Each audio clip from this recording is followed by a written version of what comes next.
even say, Okay. but I could say that. Okay. Well, go ahead. Either You can one. recruit yourself, Bonnie. I could what?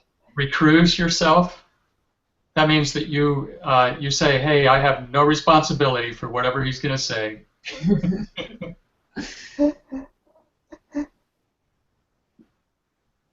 Are we started? Yep, we're started.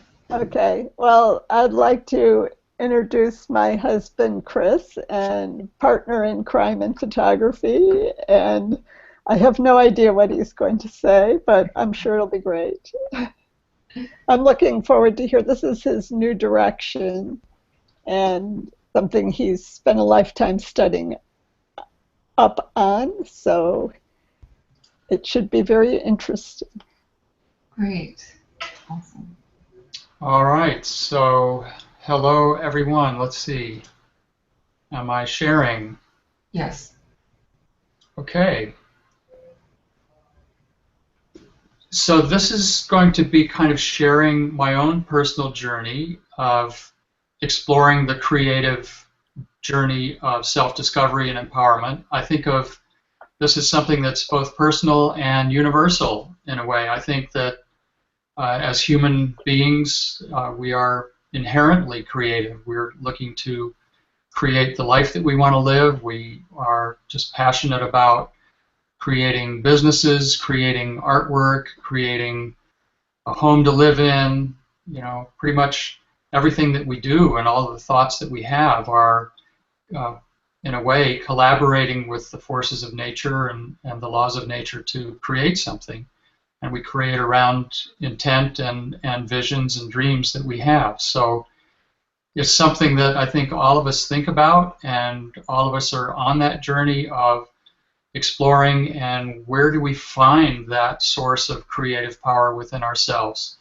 So since this has kind of been a lifelong exploration for me and something that I included even in a 30-year sales career, because sales is a very creative endeavor, and it's about creating opportunities and creating possibilities for the employer, for myself, for clients. And through my own journey of self-discovery, through meditation practice, uh, and reading and study. It's just something that I'm starting to build as a coaching practice. I'm working with Jessica Lark in her cohort, and she's working with all of us in her cohort on creating our business plan for whatever that might be. And in my case, it kind of incorporates my photography passion as well as my experience in evolving the creative journey. So we'll get underway, I guess, with this theme and talking about it. This is a quote that I learned about recently from a close friend, and it was just fascinating to me because we really do benefit from the questions that we ask ourselves, sometimes more so than the answers.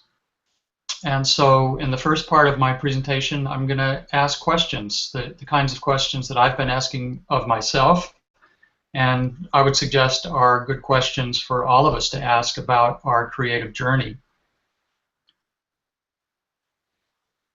So the first question is, where does your creative spark come from?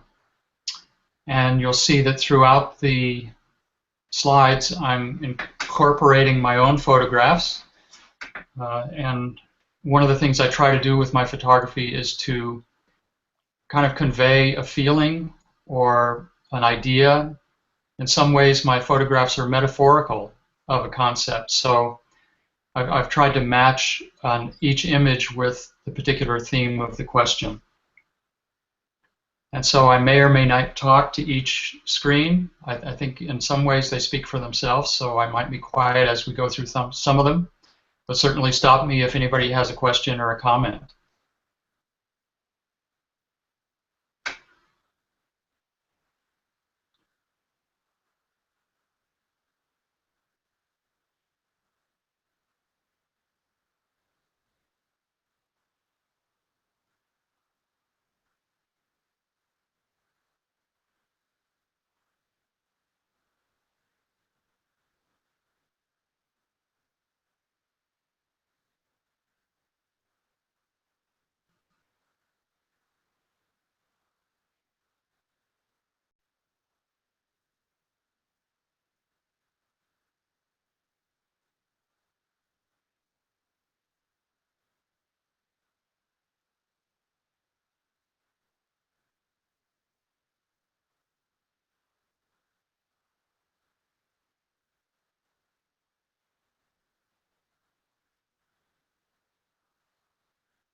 So I'm going to pause here and just open the floor for any questions or comments, with the thought that these are some of the themes that I think about as I reflect on my own creative empowerment and the creative journey of photography and other endeavors in life. So what do people think? I personally thought that those questions were really good. I never really thought about creativity as kind of like a thing that you had to protect or to nourish or something like that. I think that it's interesting to think of it in that kind of way. The only question that I didn't really know the answer to or couldn't really kind of like think of on my own was the one about the partner. Like, I think the question was like, who is your partner or something like that? Yes, who are your partners? Who are your partners? Yeah. Yeah, that was the only one that I thought, I don't know. Because usually I feel like if I'm going out to take pictures or something like that, I'm usually by myself. Usually, I'm always post-processing by myself, working on the computer by myself. So, um, Oh, that's really interesting, Angela. mhm. Well, when we get to the next slide in a minute, you'll see that throughout my photographic journey, I've kind of had people who I've shared the journey with and who have been support with, support on the exploration.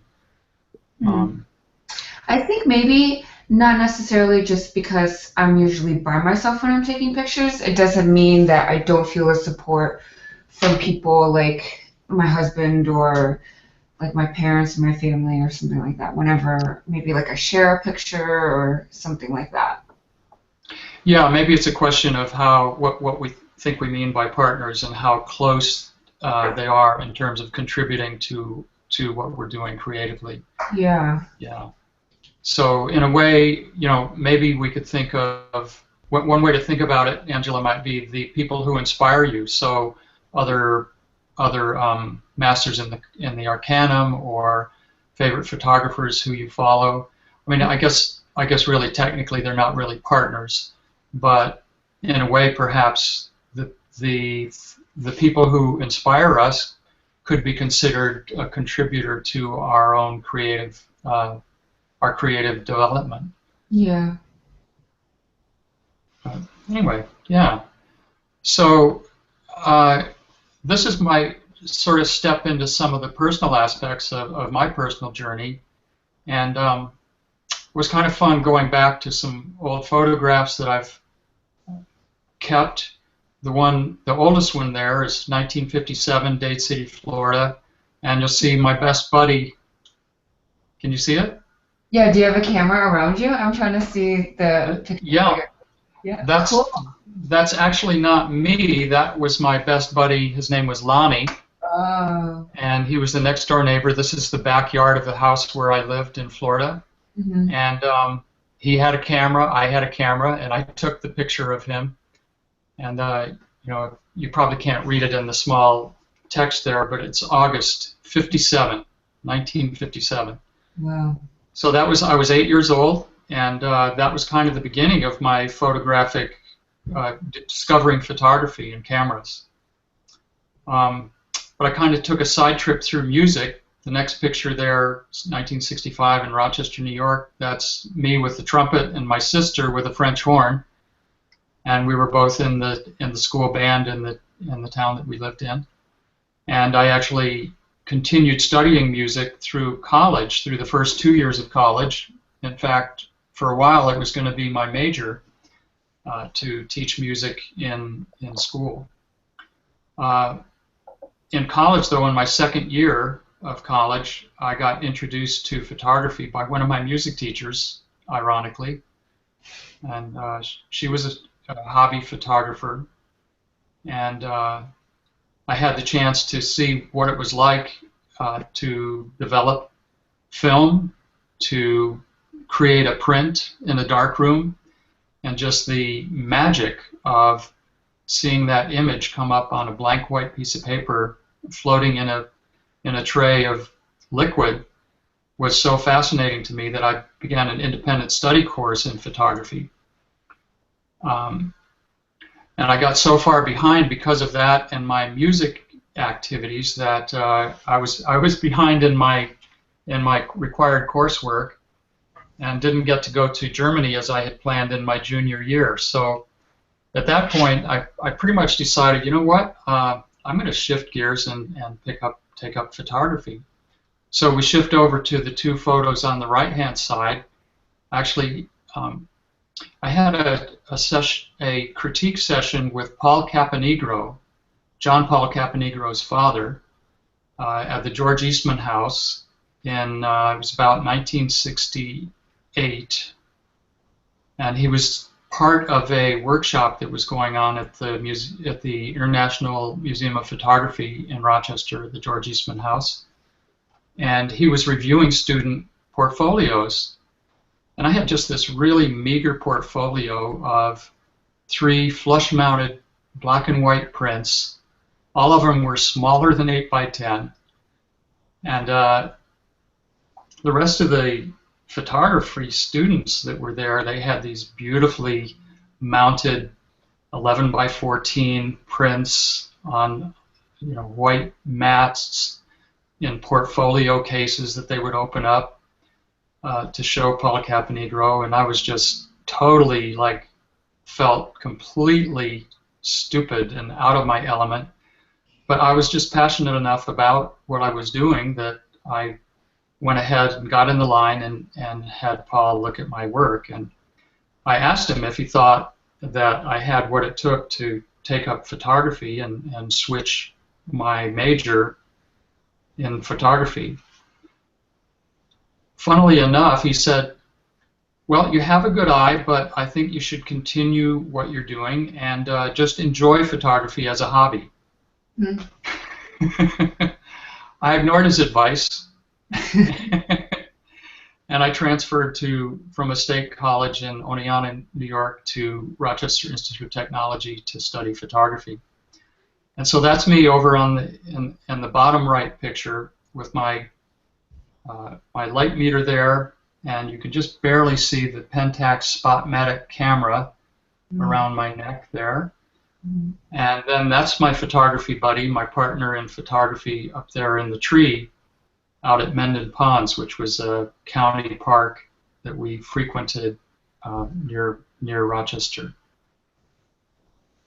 And now, in the middle of the slide, we see me and my current partner in crime, Bonnie Allen. And she is really kind of a muse for me and a guide in terms of creative expression and photography. She, as you can see from the two pictures, the picture she took of me is much better than I took of her. So, but we share back and forth. I think we both learn a lot from each other. That's awesome. So I thought I'd share some pictures from those days when I was in college. This is actually one of my favorite photos that I still have framed and occasionally have on my wall in my office. There was an interesting story for this. This is shot with the Pentax Spotmatic camera, film, Tri-X pan, black and white film, and I used to shoot with 36 what do they call them back then? 36 exposures to the roll. I rolled my own film, and this was actually at the end of a roll of film, shooting on a really cold, it was probably about 20 degrees, a windy day at the Mendon Ponds Park, and I was wandering around and just found this really incredible area where the water from a nearby stream had kind of drained over the snow, and the snow had partly melted and left this interesting pattern. And it was the very last exposure I had on the roll of film. It was actually exposure number 37, because when you roll your own film, you can actually, get a little bit more film into the cassette.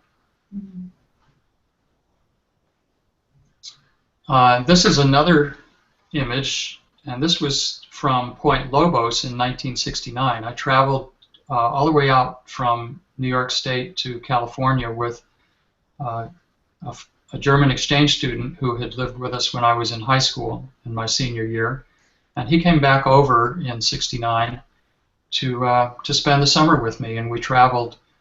We spent about a month traveling, and Point Lobos was a place we frequented. We went to because I was very passionate about Minor White and Edward Weston. Um, Elliot Porter was also another photographer who inspired me, and so we went to Point Lobos, and this was a sand, kind of a petrified sand area, and I took it in black and white, and this has then been printed in gum bichromate, which is a antique printing process that predated the silver print process. Mm. And I learned about that from a photography teacher named not B. Nettles. I'm forgetting her name at the moment. But she was one of my photography instructors at RIT who did a lot of work in the gum bichromate process. So when I think about the creative journey for myself, I think of it very much as part and parcel of the journey of spiritual development. And so it's a sense of oneness of being. And I've taken the liberty of reworking a poem that I wrote back in 2012 that was about sales, and repurposed it for artists and for fellow photographers. Since poetry kind of works better if it's spoken, I'm going to go ahead and read it out loud, but you can certainly read it on the page as well. Do you know why you're creating and why you're creating what you're creating? Could it be just an excuse to connect with the bigger presence of who you are in the guise of the artist? What if the entire galaxy of cameras and photographic techniques were simply another of life's ways to express its wonder of being, its utter amazement at discovering its own expression in the colors, the tones, the lines, and gestures of you in the image and the image in you?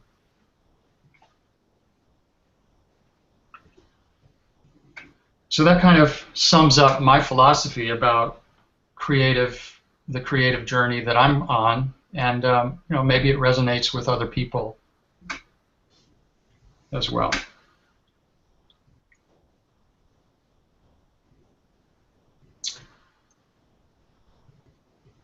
So here's some further thoughts about creativity that are important to me, and I'll be curious how others think about it. I really feel that creativity is not a fixed thing. It's something that is a growing possibility. It's really a verb, and it's all about action. It's not a noun. And I kind of stole that idea from Buckminster Fuller, from the quote you see below. God is a verb, not a noun.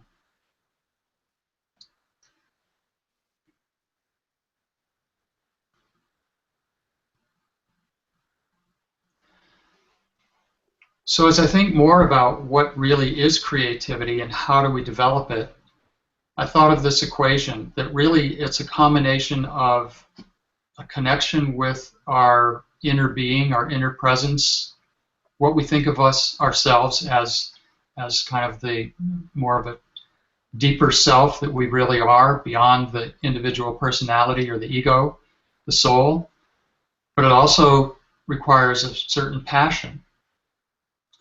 And if you multiply that times a sense of purpose and persistence, then you have creativity. It also reminds me of what a former music teacher in high school, my music band director, his name was Woody Woodworth, and he used to tell us that talent is 1%.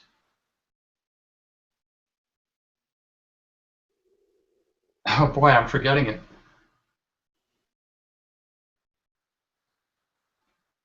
Something like 1% talent and 99% perspiration. Yeah. I forget what the word is. Yeah, it was really actually creativity. We'll say creativity is 1% talent and 99% perspiration. So, and in fact, Bonnie and I were listening recently to a TED talk from Carol Dweck. She was actually doing a talk at Google, and that was the first time we'd both been introduced to her idea of the mindset. And she talks about a growth mindset versus a fixed mindset. And so I think what a lot of people feel about creativity is that it's something that is talent, and you're born with a certain talent, and it's fixed. It's not going to grow that much more. There's nothing that much you can do to gain a talent if you don't already have it. Well, I think more and more scientists and researchers like Carol Dweck are coming out with the understanding that talent isn't a fixed thing. It is something that we can develop and grow. So that's the same with creativity, really. It's not something that's fixed. It's something that we grow, and by creating a growth mindset around our possibilities and our power to create, I think that's a very healthy mindset to have. Who did you say gave that TED Talk? Sorry, I missed the name. It was a Google. There's something called Google Talks Oh yeah, I've seen that that. you can get on TED, and her name is Carol Dweck, Dweck, and she wrote a book called Mindset. There's also, she has a website. I think it's you can just Google her or Google Mindset, and she'll come up. Found it. She's a PhD psychologist and done tons and tons of research. She's on the faculty at Stanford University, so very high credentials. And she has led hundreds, if not thousands, of research studies around the planet about people's mindset and how it impacts the way that people live and the possibilities that people step into. So it's very interesting work. It was more geared toward what they found out was that if you're, I mean, some people are sort of naturally smarter, but if you don't work through a problem, then you don't really grow from it. It's that willingness to work through a problem that makes your brain develop more connections. Yeah, they actually did research on students who had gone through more math problems or other challenges in their work, and measured their brainwave activity and the actual brain cell development in their brain, and found that as they worked through those challenges, they actually grew additional brain cells or neuron connections. And that they found when they told students that, they were more willing to work because they knew they were going to get smarter from it. Because there was actually some reward in it for them, other than the struggle. They were talking. I mean, when you think of learning Photoshop or something, and how hard it is to, and you really have to work through it for. I don't know if anybody's a natural at it, but that by working through it, you become smarter. And she was telling about a school who had, they had developed, you have to pass, 36 courses to graduate.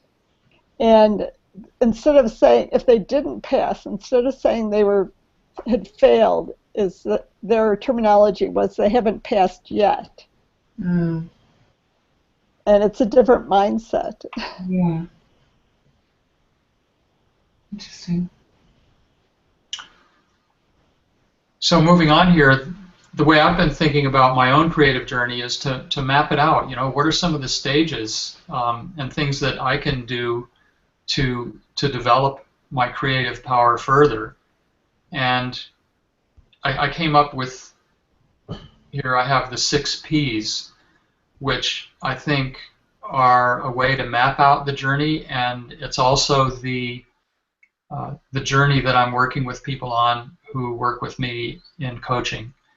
So I think it all really starts with connecting with that passion that is kind of the soul of your creative spirit. I think it's really important to have that grounding, because that's what will get you, that's what leads to persistence. That's what gets you over the hurdles when you feel like you're in a dry spot or you just seem to be stuck. If you come back to that source of your creative spirit, of your passion, then that will get you through. And the other thing, I mentioned before, that soul plus passion, and then purpose. If you have a sense of purpose that goes beyond just you, it needs to have a purpose for you, but also to others. That gives it added fuel to the fire, really. And if you take those two together and build on that platform and focus on some projects, you're chunking things into steps that you can do, into maybe time-boxed or defined projects that you can take on, and that becomes a fun process, something that you can have some challenge built into it, which, as we've just discussed, is valuable for developing and growing your creativity or whatever it is, your intelligence. So you get focused around a project, you stay committed to it, you see it through, and over time, with a number of projects under your belt, you start discovering what is your voice, and that begins to form the basis of a body of work or a portfolio. Then you have something to share. You have a credential, you have something that you can start to feel good about. It builds your confidence. It's something that you can start making money on. And once you get to that stage, it's important to think about, well, who is your audience? If you really follow your inner passion for the kind of creative work that you want to do, and not just go after what you think is going to sell, because that won't, if you just go after what you think is going to sell, but you don't have the passion about it, it's not really what you love doing, you won't be able to sustain it really, and it won't have the right kind of energy that will attract people. So once you are really discovering what your voice is and what you love to do, then I think it's helpful to think about, well, who is the audience who this is going to resonate with? And that's just kind of a reflection and sort of a self-discovery and exploration. And that will help you to figure out, how do we turn this into something that's going to be sustainable, that can lead to prosperity, that I can engage with people, I can convert them from just lookers to buyers and customers, and that'll help you sustain what you love doing. So this is my own personal journey, a creative journey, and it's one that I feel can have a more universal appeal, and is something manageable as a kind of coaching journey to work with people on. And this is what I've been sharing and getting feedback on with Jessica Lark to refine it and flesh it out further.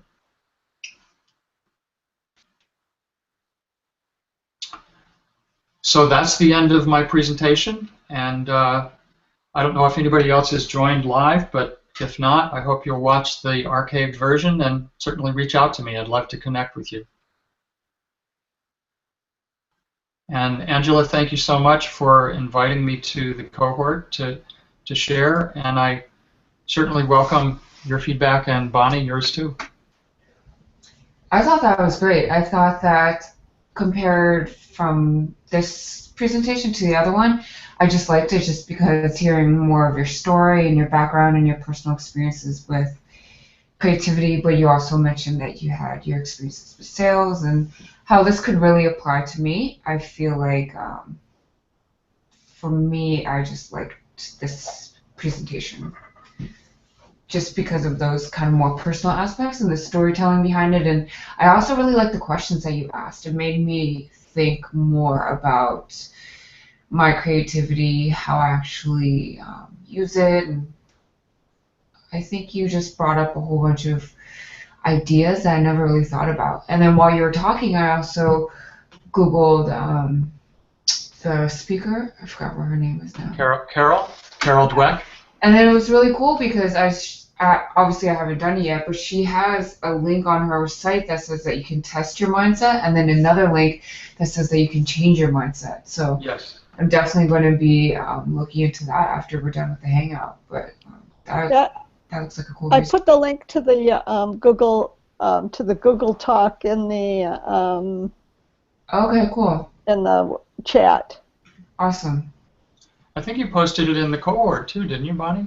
Or in one of the Arcanum cohorts. Well, that's where I got it. Is that Right. people that are I don't know, on some level have to post a TED Talk.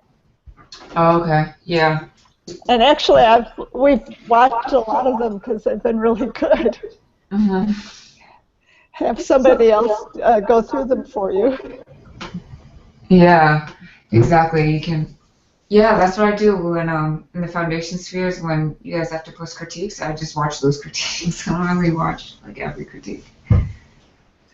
We've been watching critiques a lot. We really enjoy them. We actually took a break for a while watching TED Talks, but we're coming back to the Arcanum lately and watching some of the critiques.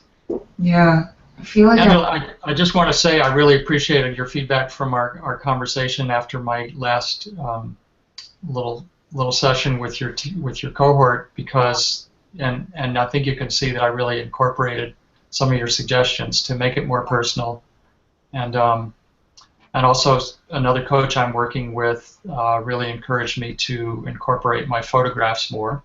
Mm-hmm. So that was another part of it. But yeah, I think the questions are really important to just ask ourselves, because it does change the mindset for us to realize that creativity is something that is important. We're all artists. We're all growing creative photographers, and that's something that we want to nurture. And what are some of the elements that go into it? Yeah, I think one of my favorite parts was just seeing those pictures that you took from when you were younger, and then like you even had the years, and you had pictures of you holding the camera and things like that. I just thought that was really cool to see. Just kind of your progression from photography to music, back to photography, and then your experiences with getting the critique and them kind of saying like, no, you should just keep it as a hobby, but you didn't listen and doing whatever you wanted to do. I thought that was great. I think for this speech though, I think my only feedback would be maybe coming up with a title or some kind of like elevator pitch to really describe what you're talking about, because I think when we had talked about it, I got it, but then after a while I forgot, and then so when I was trying to think about what this was, it was kind of hard for me to explain or to really. So the title page didn't do that? The title page did, but then when we were talking about, I think I screen capped it because I thought it was such a good title. But then I think if you had just like something that just described it a little bit more, like if you're probably like pitching the speech to someone else or something like that, just kind of like a quick elevator speech on what it would be about. I think that would be good. That's a good idea. I'll give that some thought. Mm-hmm. You always have such great suggestions. Thanks. But otherwise, I thought that was great. I thought the length was really good. I thought that all the questions, like the length of the whole entire presentation was really good. I didn't think that it was too long or too short. I thought it was pretty perfect. Yeah. And I think that because you incorporated so many stories and things like that, it would be a lot easier for me to take away some of those lessons and remember them, even like next week or next month or however long. Cool. One of the things I was toying with, an idea was to that beginning section where I have all the questions and the photos, is turning that into a slideshow with music and not doing any talking during that part at all. That'd be interesting. Although people might remember them more if you talked about them, because when you take things in through more than one sense, Yeah, Yeah, maybe. Instead of yeah, just reading it, that if you also hear it and right. see the picture and Yeah, so maybe next time I'll do more talking through that section. You think, Bonnie? I, I guess it depends on how clueless people are or what. Depends on the audience. Yeah. Yeah, probably. I think if I'd had a bigger audience, I might have felt more inspiration to talk more. Maybe. I actually really liked that one. I felt like the pictures that you chose for those questions and some of the slides were really um, appropriate and they related so well to each other. Like I remember there was one question of like, what's blocking you from your creativity or something like that, and then you have that picture of this. I forgot it was one kid or two kids like in the restaurant. That was Yeah, really cool. That one was my favorite image. That's the one yeah. that's like most memorable to me. What gets in your way? Yeah, what gets in your way? And then it was these kids looking out the window. I thought that was cool. That photo's gotten a lot of traction on the social media. Whenever I've posted it into a black and white group or a street photography group, Mhm. people like it a lot. Yeah, I like that one. And your flower image too. That first slide that you had. I don't remember what if it was probably when you first spoke of the questions. Where does your creative spark come from? And it was that flower one. I really like that image too. Thank you. hmm Sure. But yeah, I thought that was great. I wish that there was more, we could get more feedback, but hopefully we can get some of them to watch the video and hopefully they'll provide some Yeah, feedback too. yeah, I hope so. hmm But Yeah. Let me stop.